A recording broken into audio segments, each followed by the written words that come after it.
Welcome to Pod Almighty, your monthly podcasting masterclass.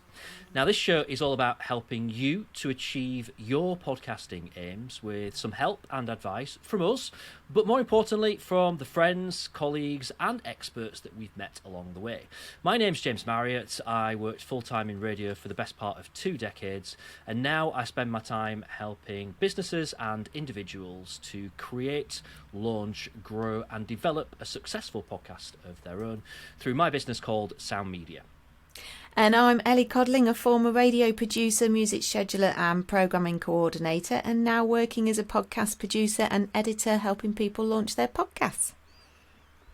Now, we want to put our experience and contact book to good use to help other podcasters. Now, today, we're kind of going right back to basics as we talk about launching a podcast, and more specifically, we talk about the barriers that a lot of people face and how you can get over them. Now, let me introduce our guest, who is Vic Turnbull. Now, Vic runs Mike Media and is the founder of Mike's Podcast Club. Now, if you were listening to our episode last month, you'll remember Charles, who helps Vic in terms of running the podcast club, but Vic is the founder. It is officially your baby, isn't it? It's my little baby, yeah. Yeah, it is. I started it, thank you very much. Definitely yours.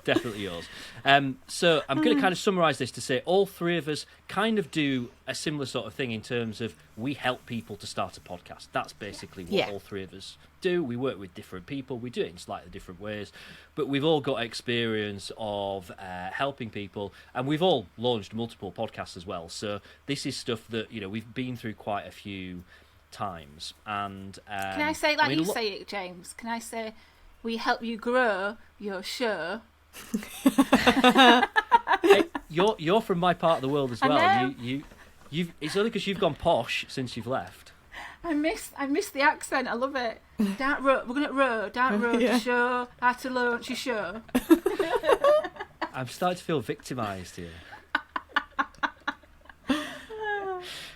Right, let's move on to some launch barriers. So how we're going to do this is I've been doing some research, posting like Facebook groups and other things as well, and put together what I think is kind of a top 10 reasons as to why people never get round to launching their podcast. So top 10 barriers, effectively, to launching a podcast.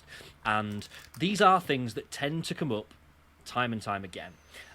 To differing levels and different extents that people really face issues with these barriers. So we're going to go through these 10. We're going to see if we can figure out how you get past them, and then we will see what we're left with at the end, because it might be that all three of us have actually come across different reasons that we don't get to. First of all, and these are in no particular order, by the way, because I wasn't scientific enough to try and actually make it into a proper top 10 in reverse order. But something that does tend to come up a lot is people who are worried about the time that it's going to take. So people who effectively think, well, podcasting, yeah, it sounds great, but it's just a time drain.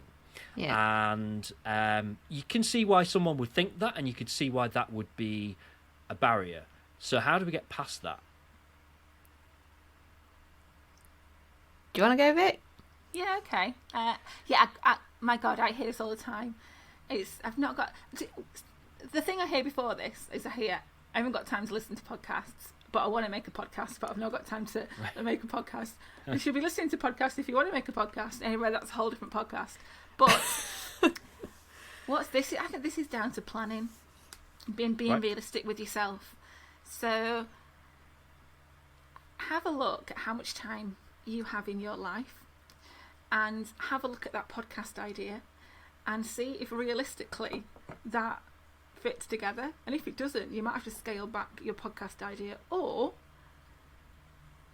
I can say this because I love doing it, I love planning, but that this is when that pre-production phase comes in real, like, in handy, and it's quite important, is to schedule and plan what you're going to do down to the last T. So because it might be overwhelming, you've not got time at the minute, do a bit of a schedule. Yeah, I also think as well, don't feel that pressured that you have to do it weekly. just because that's a lot of people say that's how you should do it. If that's not going to work for you, don't put that pressure on yourself. Find a schedule that will work for you. Monthly's fine. With this one's monthly. Do it in series. Don't feel you can never take a break. Start that from the offset, and where you, like you say, in the pre-planning, this answers all these questions and relays all those fears that you've got. That know what's realistic for you, and plan that before you start. Tell your audience from the start, this is going to be a series, only monthly. I can only do a 15-minute one because I haven't got the time to edit an hour one or whatever. Then fine, whatever's best for you. Yeah, and then as your processes speed up and you get into the groove of things, then maybe you can start getting a little bit more regular. Yeah. You go fortnightly, or indeed go weekly. I think it's be easy on yourself, isn't it, Ellie? And James, don't put yourself under so much pressure. Yeah. It's got to work for you, hasn't it? And that involves. Vic, I know me and you are both fans of planning, plan everything to the nth degree, but it really does make a difference. The other stuff that I would say is, so often I'll have conversations with people that maybe I've met at a networking event, and they'll say, "Oh, I just don't have time," and I kind of think, well, you have time to go to a networking event where maybe you might meet 10 people. The time it takes to do a podcast, which is in front of an unlimited people, it might take you an hour, it might take you 2 hours, it might take you 5 hours, whatever it takes. But compare that to the potential reach of your podcast. How many networking meetings do you need to go in order for 200 people to find out what it is that you do and what you're about? And that's not me saying that therefore that you should do a podcast which is just an advert, because that's not what it's about. But in the same way, you don't go to a networking event just to try and sell to the people who are at that event with you. So if you've properly strategized your podcast and it's genuinely designed to help do whatever it is that you do, whether that's thought leadership, whether it's awareness raising, whatever it might be, then it's actually probably a really, really good use of your time. And it's other stuff that you should look at and think, well, actually, should I maybe be spending as much time doing X, Y, and Z? Because podcasting, I'm getting a lot more bang for my buck in terms of the time that I'm spending on it. The other thing as well, and we will all be on this page and sing this hymn, which is, if you need to outsource, there's plenty of people out there that can help you with pretty much every element of the stuff that's involved in podcasting. And we're not here to sell our services, but we all offer things that will vastly be able to improve that workflow and enable podcasters to outsource a lot of stuff. So that's absolutely. time sorted then. We've actually we've totally got that down to a T there. We've revolutionised your day there. But I don't go a week without someone posting on Facebook or Twitter. Is there any people that can help me with a podcast out there? And join the podcasting groups on Facebook, even though sometimes they are a bit busy, noisy and scary and make you laugh. There's people on there that are there who want to help you make your podcast. So, but saying all this, they do take time to make. They do. I'm not gonna win. When I'm doing workshops with clients, I tend not to sugarcoat the fact that it will take time. Yeah, I think the initial setup takes the most time, doesn't it? And once you're in the flow of what you're doing, then it does become easier, like you said earlier. But again, it comes down to, well, if you haven't got the time, then outsource the bits that take your time. You do your planning, your prep, leave the post-production to someone else, show notes, edit, all the rest. Yeah. It's a way around it. I just think that really it's a psychological hurdle more than anything else. You've got to get to a point where you can genuinely see why it is worth spending that time. If anyone says, oh, you can do a podcast, it's only going to take you half an hour a week, they're probably lying, or it won't be very good. You've got to get to a point where you think, yeah, if I invest 2 hours a week into doing this, then this is what I'm going to get out of it, and it's worth it. Or if I invest 5 hours a week into this, or if I put 2 days a month aside to blitz through doing all my podcast episodes for the next 2 months or something, then you've just got to reach a point in your own mind where you think, actually, that is time that is worth spending on it. And that might mean you need to chat it through with someone. How long does it take you to do this every month then, from inception to publishing and all the marketing stuff? Probably That's a good 3 question. hours, would you say? Oh. We do a video from it, which probably takes Well, yeah, about that 2 puts hours. more time on it, yeah. Yeah, so yeah, over in terms of total hours spent on it, it's probably maybe 6 or 7 hours altogether. But we spread it between 2 of us, and we don't overplan it. You know, it isn't one that's planned out with every sentence set in advance. We could spend more time on it. We could probably spend less time on it. But I think we figured out the amount of time it was really worthwhile, that we felt was right to spend on it, and we just make it work within our schedules.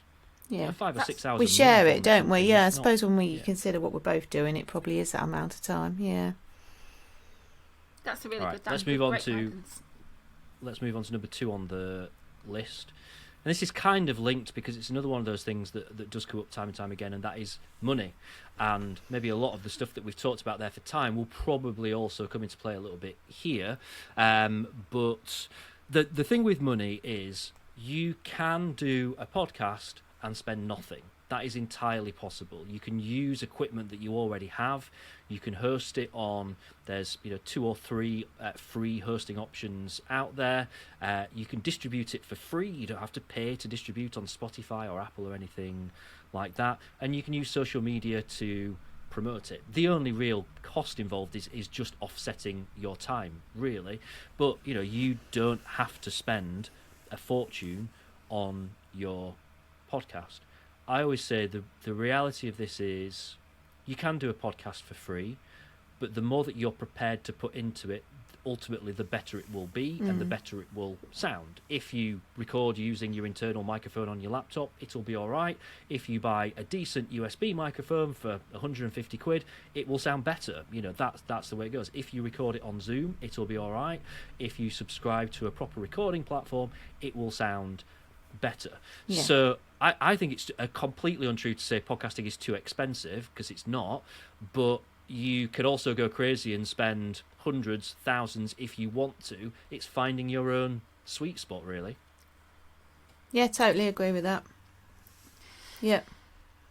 Yeah, I work with a lot of charities and not-for-profit organisations to make their podcasts, and budget is a massive thing with a lot of organisations I work with. They've got to account for every spend, and often they're funded by other people, and they've got a right to fund us and say, this is how I spent my what's-its.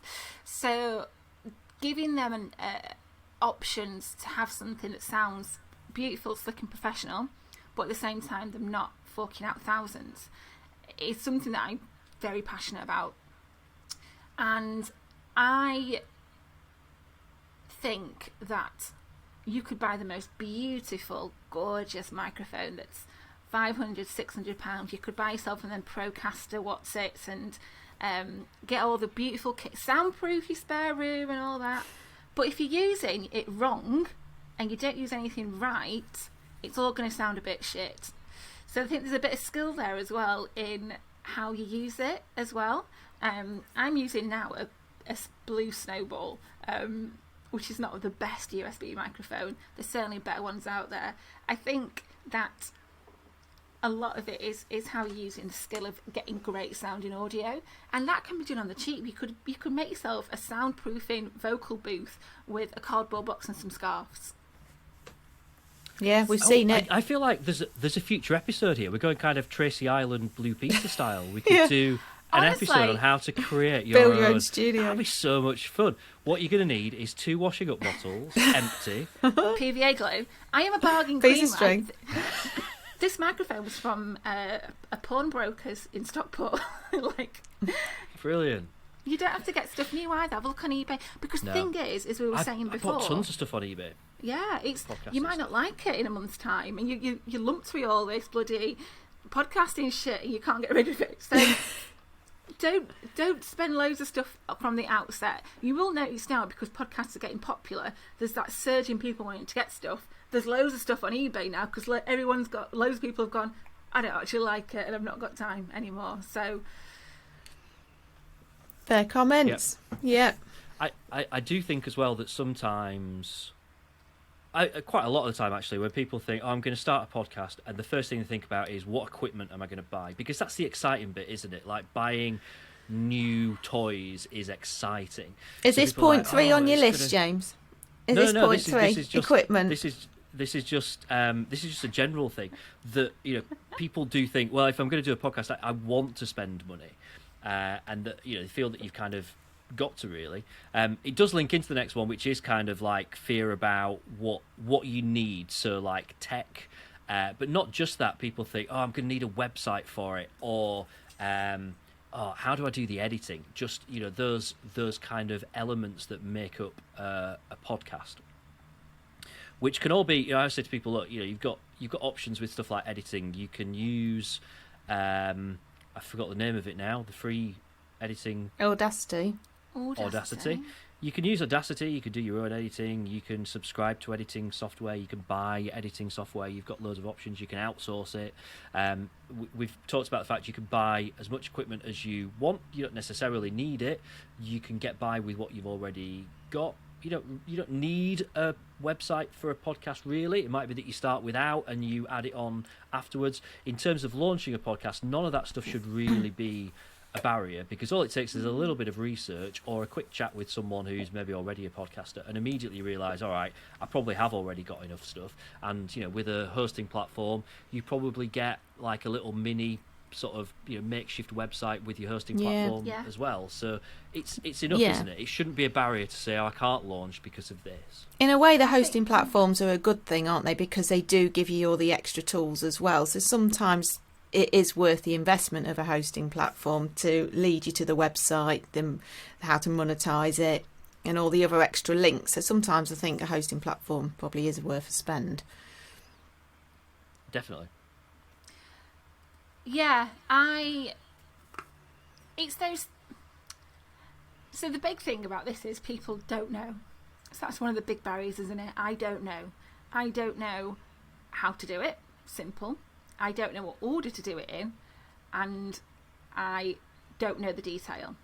So how I approach this is getting people again to break it into sections, because we know when we're doing projects, it can be really overwhelming sometimes. So to make it our heads easy for it to sort of go in and break it down is to break it into sections. So I take it as pre-production, so do your planning, don't even think about picking up that bloody microphone.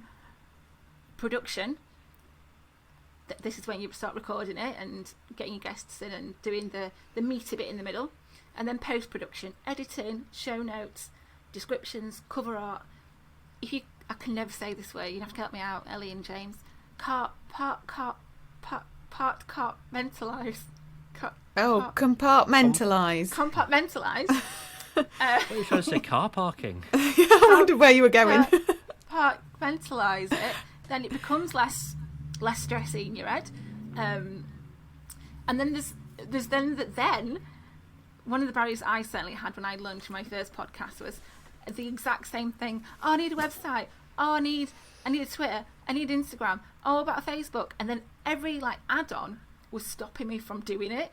Oh, I need a co-host. I need a network. I need a blah, and it was just me procrastinating because I was and at the end you just get this shit out, get it out. But a lot of people don't get to that stage. No, because you put yourself off, don't you?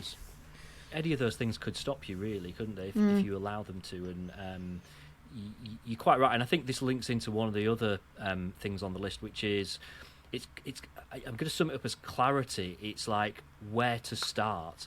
Because it can be that podcasting really should be simpler than it is. And when you look at it, and there are a lot of moving parts, there's a lot of elements to podcasting that you need to get sorted. And most people that launch podcasts will say afterwards, oh, it was a bit more complex than I thought it was going to be, or it took more time than I thought it was going to take, or it was more difficult than I thought it was going to be. I hear that a lot from people who think, well, you're just talking to a microphone, that's it. That just don't realise that there's other things around it, and that can lead to, once you start looking into it, you just think, I don't know where to start with this. So and I think that pretty much actually describes what you've just talked about, Vic, there, in terms of breaking it down and starting with point one and just knowing an order really to do things in. The natural thing for people to do is to do that wrong, because you do want to buy the equipment first, and you want to plug a microphone in, and you want to start recording first, and you want to put something out there because you want to say to people, "Oh, I've got a podcast out there." That's the attraction, isn't it, to doing a podcast, is actually doing a podcast. The planning and the stopping and thinking about it, that's almost like, that's boring. That's the annoying bit. I don't want to have to do that. I just want to have fun. I don't want to think. If you want to make an impact with it, it's the way that you've got to do things. You have got to do things in that order. Yeah. You have got to strategize first. You have got to put some plans in place, because, and we've all seen this, the alternative, if you just pick up a microphone and start doing it, and you think, this is brilliant, I'm podcasting, 6 months down the line, you'll have quit. You'll have stopped doing it. Just about to because say, yeah. you will just burn out, because without some thoughts behind the strategy, and behind, the why, then you just get to a point where it stops being fun and it does become a time drain. And so you have to have all those things in place, otherwise it's pointless. Yeah, totally. You get the dreaded pod burn. I tried to say it in the most deepest voice I had. Pod fade. Is another one, Pod isn't it? fade. Fade. Oh. Which are when you burn out through podcasting because A, you've overwhelmed yourself, not planned it right, and taken too much on, or B, pod fade is when your podcast fades away. So you do so many episodes and then you stop.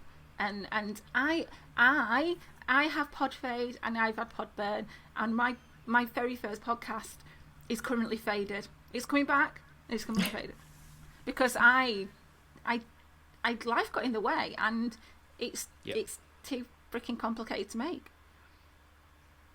But you've learned from that. I've learnt from that, but Ellie, it still pains me that it's taken me two years to edit one episode so far. Because really, I this is one of my barriers. I'm frozen with fear of putting it out there. Right. You see, is that another one on your list, James?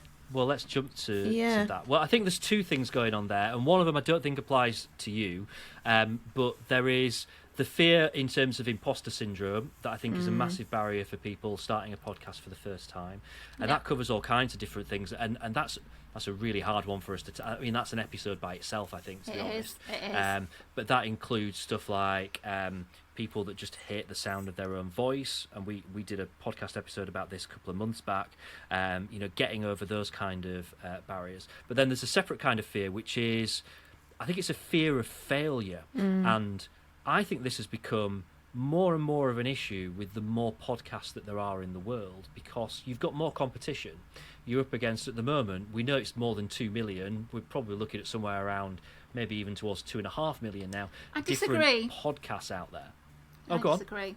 I don't think you're in competition with over 2 million podcasts out there. I think you're in competition with your corner of the world in your niche. But do you think it's a barrier more for in people? That, isn't there? I don't think you're. Yeah, I'm not in competition with my podcast with My Dad Wrote a Porno, because my podcast is not for the audiences of My Dad Wrote a Porno. So I'm not fighting for that. I'm not fighting for that audience. If you get me.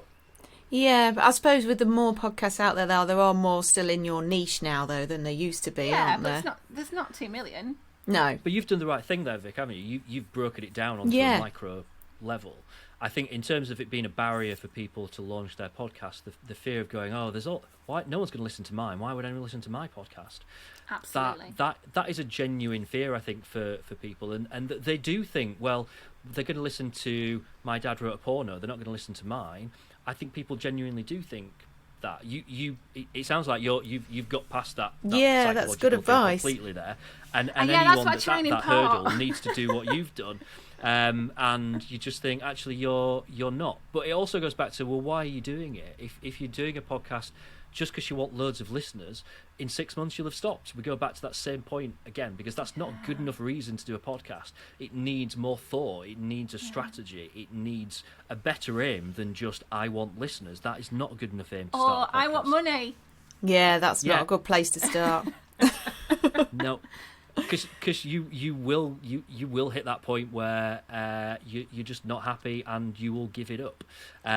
But I can see a reason why that is a major barrier for people, and you summed it up perfectly, really, which is just break it down onto a much more micro-manageable level in terms of who you're really up against, and also redefine what failure means. Like, if you're scared of failure, what there's only you that can decide whether or not your podcast is a success or a failure. Yeah. So figure out what success looks like for you, and that shouldn't really necessarily be done purely on numbers. And I hate the fact that podcasting generally is ruled by numbers, and they're a measurable metric, absolutely, but they're also complete nonsense.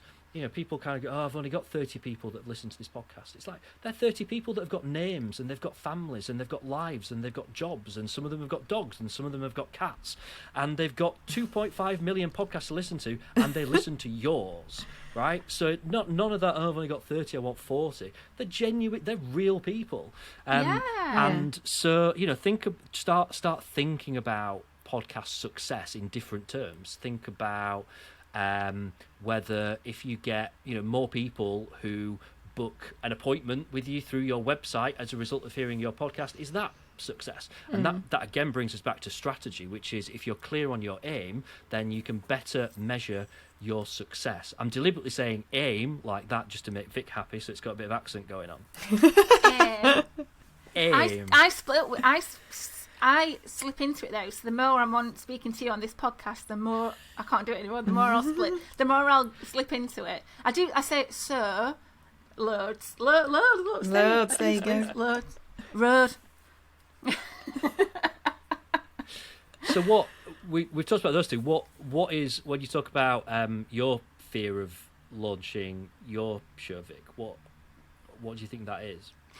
I've recorded the intro to it this week, and I talk about how, as a creative, I struggle with putting me out there, if you know what I mean. It's like, it's very personal, and I think comedians get this, artists get this, singer-songwriters get this, that you're almost putting yourself out there on a plate for people to like or not like, and God, I've made, you know, loads of client podcasts and productions, and I still get a bit with that as well. It's like, well, oh my God, what are they going to think of it? Oh, I put so much time and effort into it. And because I've not put something out for a long time that's just purely me, it's given me the heebie-jeebies, loads. So me, I do this for a living, I still get the heebie-jeebies, so... Yeah. What would you say your way around that would be? Would you bring in somebody to help you launch that, to sort of give you the confidence to get over that and go, come on, let's get it uploaded and go? What's helped? A cattle prod situation. Yeah. What's in a helped way. Me is being more tough on myself. I'm just gonna link this to one of the other things on the list, which is the hardest one to define, which is the last one on the list, which is just making a start. Even when you've kind of got everything in place, there is that barrier of just making a start. And Vic, you'll know, I wasn't at the last podcast club, but the one before, that there were a couple of people who were saying they've got everything in place, there's something, and it's not measurable. There's just that thing that just holds you back, and it is a fear of putting something out there. Or I think it's the most psychological out of all the things on this list, because it can be different. It's quite personal, isn't it?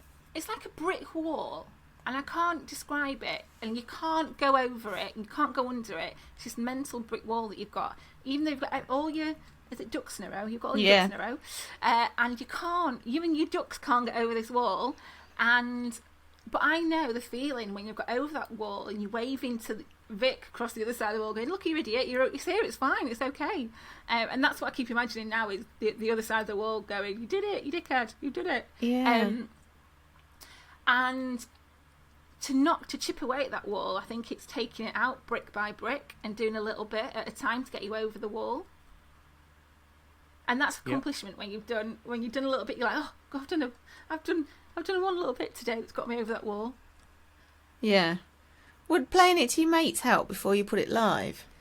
Do you know what? I think I'm going to do that now. I might give it to Charles to have a listen to.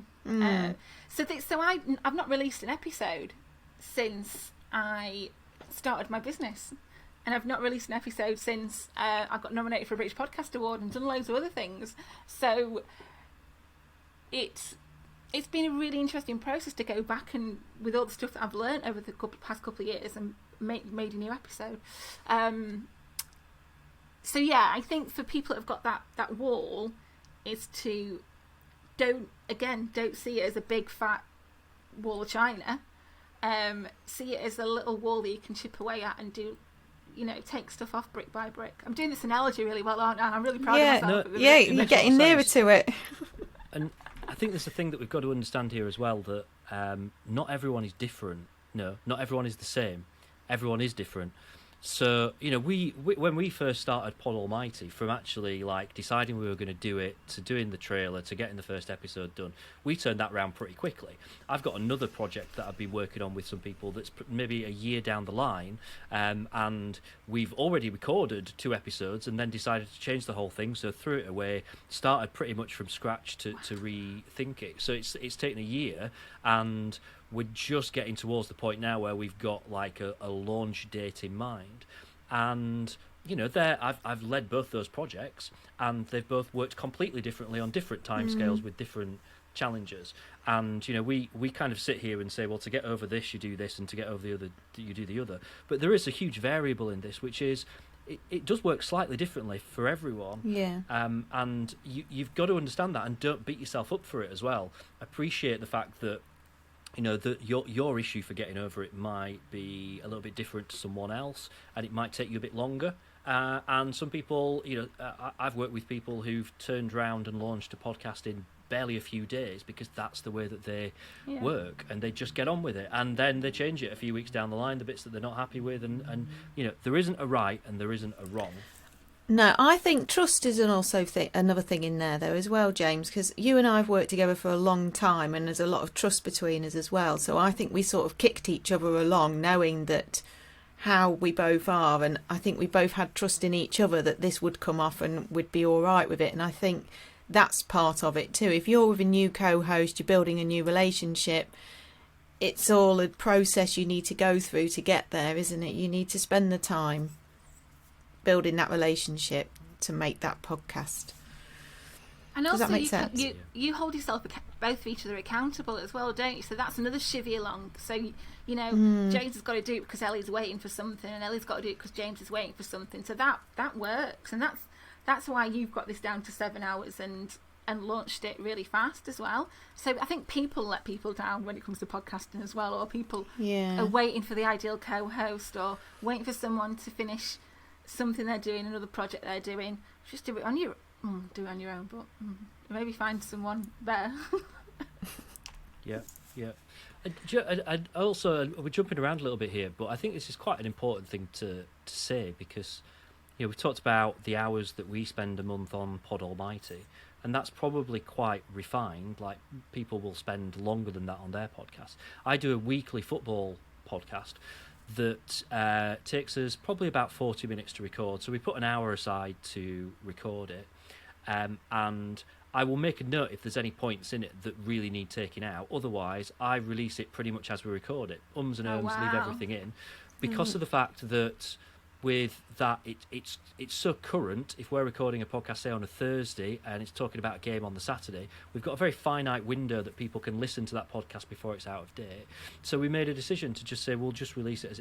If we get feedback from people saying, don't like the fact there's a bit of a gap there, and we don't like that, we don't like the other, then we'll change it. And no one's ever come back to us and said that.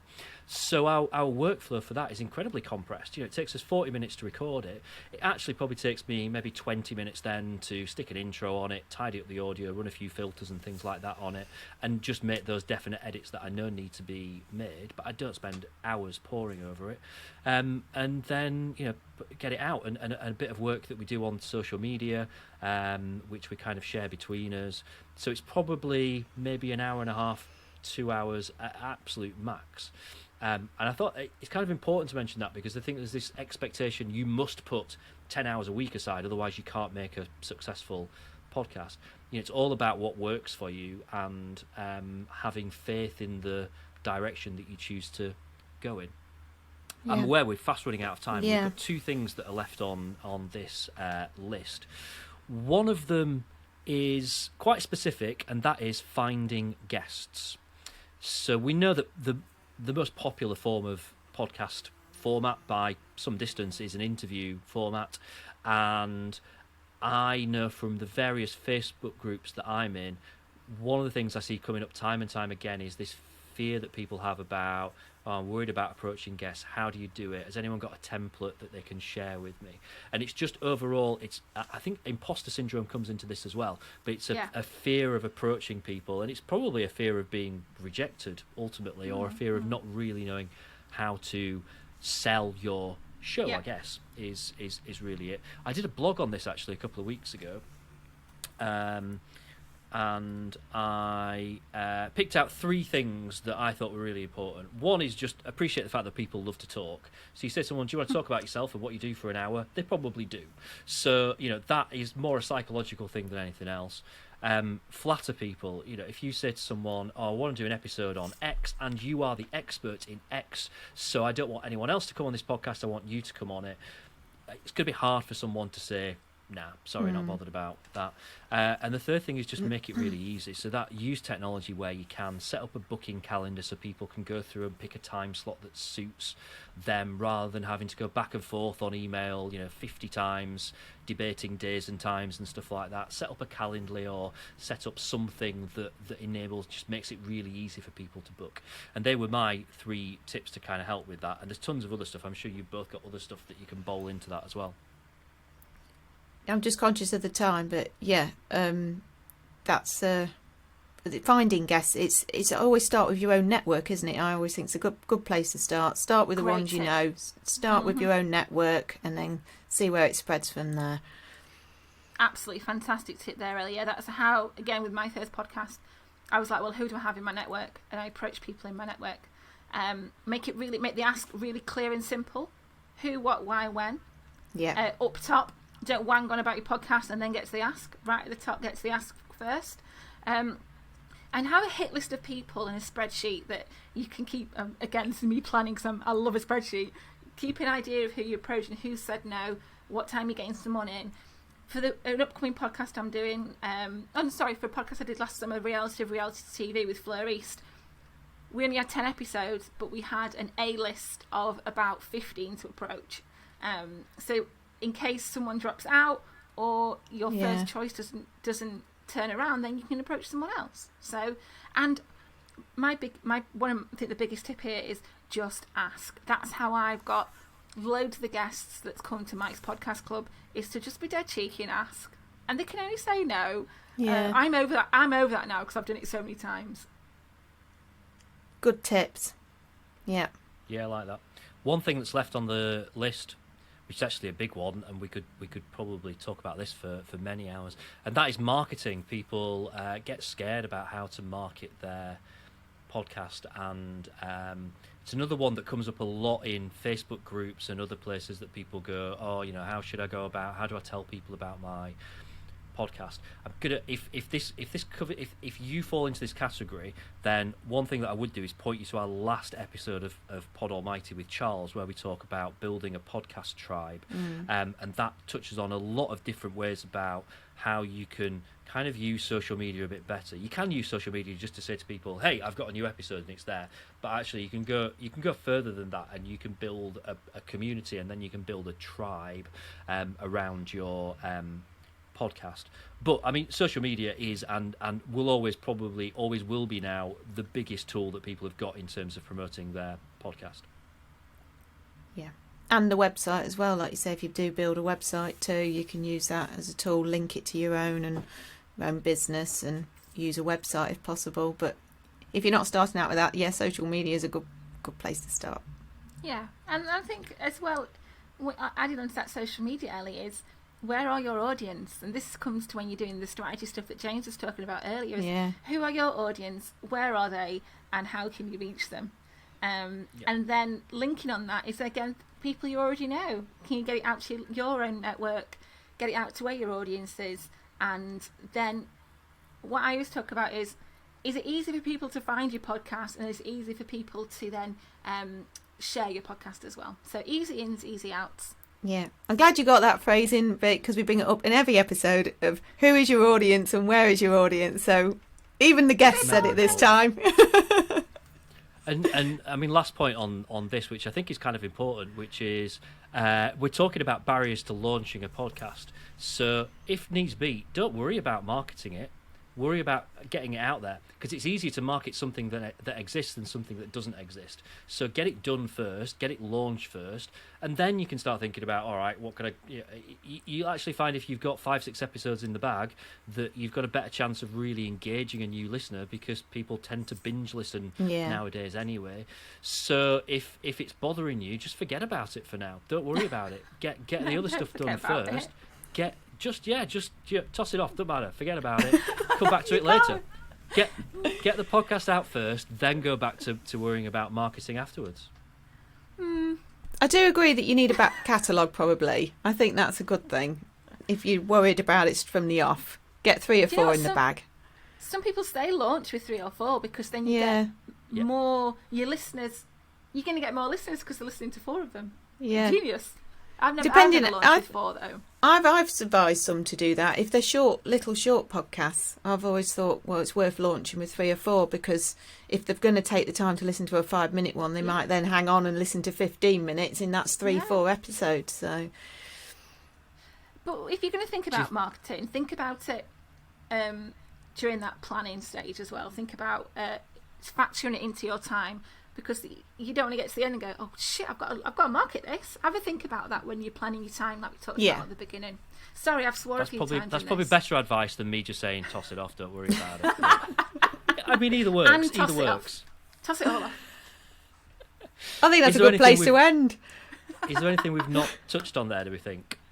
Is it a comprehensive top 10, or have any of us kind of come across other examples? I think that's a cracking top 10. Yeah, I think that covers, in a general sense, the main barriers. And what we've proven as well is even us podcasters, pros, have these barriers as well. Absolutely. And I think that's a really, really good point. And it would be amiss of me not to point out the fact that if you are having trouble with any of these things, all 3 of us will be able to help you through those barriers if you do need someone that can help you. And contact details for all 3 of us are in the show notes if you want to have a look. Vic, thank you for joining us. Really appreciated your input. Thank you so and much really for interesting inviting stuff me. that's come up there. If there's a subject that you'd like us to cover or a guest that you'd like us to talk to on a future episode of Pod Almighty, then please do let us know. You can find all our previous episodes at podalmighty.co.uk. Join us every month as we explore more of the big wide world of podcasting. We'll see you soon on Pod Almighty.